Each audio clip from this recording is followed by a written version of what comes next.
There is a story going around that we have finally found the perfect place to cool artificial intelligence.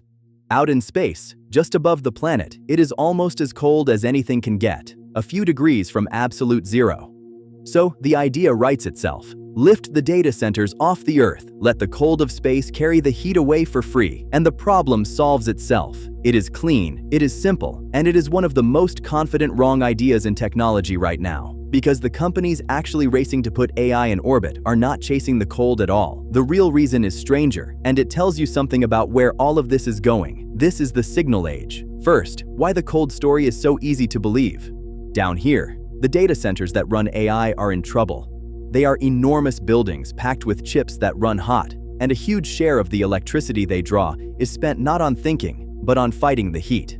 They drink water by the millions of liters, and they compete with whole towns for power. So when someone says space is almost absolute zero, the mind finishes the sentence on its own. Cold place, hot machine, just put one inside the other. It feels like physics. It is actually a trick of language. Here is the part the headline leaves out. Space is cold, but cold is not the same as cooling. Heat moves in three ways. It spreads through solid contact, that is conduction. It rides on moving air or water, that is convection. And it beams out as invisible light, that is radiation.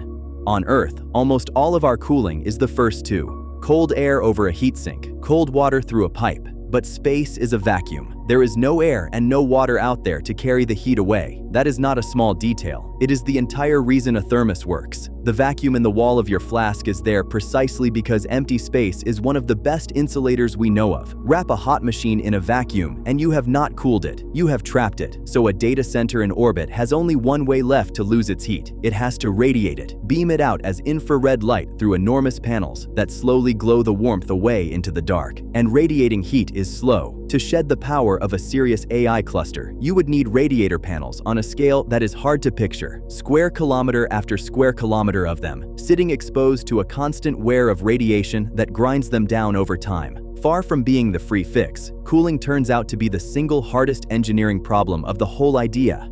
If the cold of space were really the point, this would be one of the worst plans in technology. Which brings us to what they are actually chasing. Not the cold, the power. The real wall in front of artificial intelligence is not heat, it is electricity. There is only so much grid, only so much land, only so many places that will welcome a power station and a data center next to a town. In orbit, that wall disappears. A satellite in the right path around the Earth sits in almost unbroken sunlight. No night, no clouds, no weather, no grid to wait in line for, no community to object. The sun simply pours energy onto the panels, all day, every day, far more steadily than it ever could on the ground. That is the prize. Not a cold room, an almost limitless, always-on power source hung above the planet. And this is not a sketch on a napkin. The company best placed to do it is the one that already owns the road to orbit. SpaceX, now merged with Elon Musk's AI company, has revealed its first orbital data center satellite, a rack of AI chips mounted on enormous solar panels and cooled by liquid radiators, a single craft wider than a passenger jet. It is meant to be the first of a constellation Musk calls Starmind, an eventual fleet of up to 1 million compute satellites, built like Starlink and flown up on Starship, with a dedicated satellite factory already rising in Texas and test flights pointed at 2027. And his claim is blunt. He told the audience at Davos that within 2 to 3 years, the cheapest place to run AI anywhere will be space. Notice the reason he gives. Not the cold of space, electricity. The man building the biggest version of this says out loud that it all comes down to power. He is not alone. Google has its own research effort, Project Suncatcher, to fly its AI chips on solar-powered satellites linked by beams of light, with a first test also aimed at 2027. And a smaller startup backed by Nvidia, called Starcloud, has already flown a powerful AI chip to orbit and trained a model up there, while it talks about a future array that would generate 5 gigawatts of power across 4 square kilometers of solar panels. That is the output of a major power station in orbit, built to feed nothing but intelligence. The race is real, and the hardware is already leaving the ground. So is this real? Or is it the next beautiful pitch that quietly disappears? Plenty of serious people think it is oversold. The founder of SoftBank, who is spending billions on AI here on the ground, told his own shareholders that the chip costs, the launch prices, and the lag of sending data up and back make orbital compute a distraction from the years that will actually decide the AI race. He may be right. Lifting that much mass to orbit is still expensive, even as rockets get cheaper. Those vast radiators have to actually work for years in a punishing environment, with no technician to send up when something breaks. And the data still has to travel back down to us without too much delay. None of that is settled yet. So here is how to read the next headline that promises AI is moving to the stars. Ask 3 things. First, does the heat math actually close?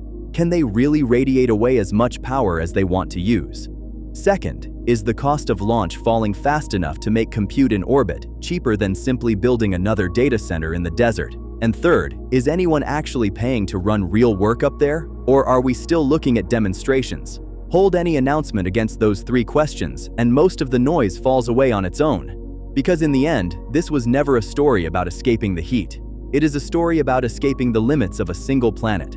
We are running out of easy room to grow down here, so the most valuable industry on Earth has started looking up. Whether it pays off or not, the fact that this is now a serious plan, with real chips already in orbit, tells you exactly how hungry this technology has become. The future rarely arrives the way the headline says it will, but it is always worth watching where the smart money is quietly pointing, and right now, some of it is pointing straight up. This is the signal age.